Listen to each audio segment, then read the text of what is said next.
it's very unlikely that anybody will demolish a rich man's property or where rich people live, just like what happened, in the Morocco case.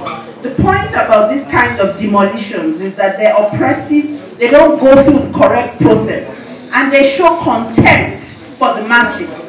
And that can never ever be justified.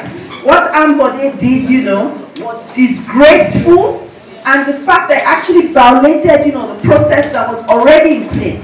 Disgraceful and shameful, and it can never be justified. And indeed, places do need to be, demolished generally, in order for us to have development. But there are correct processes to go through, and not to displace people who have been there before.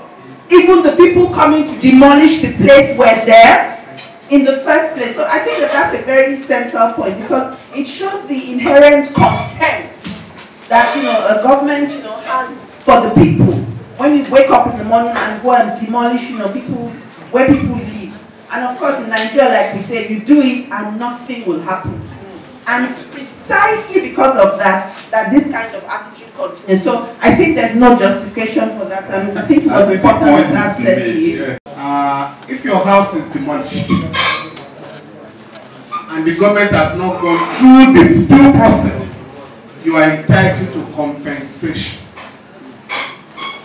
Under the urban and town planning law in Lagos State, before a house is demolished, the government is required to give you a notice.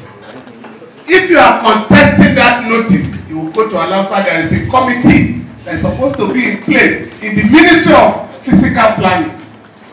If you are dissatisfied with the decision of that committee, there is an appeal committee in that same ministry.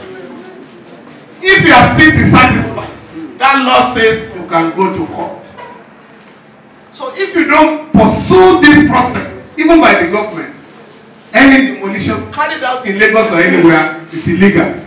We have just won a case in Abuja where the entire party was going to be demolished because one former first lady wanted the place. The court has just said it is illegal, inhuman to demolish without sitting down with the potential victim and agreeing with them with respect to alternative place of accommodation. Thank you.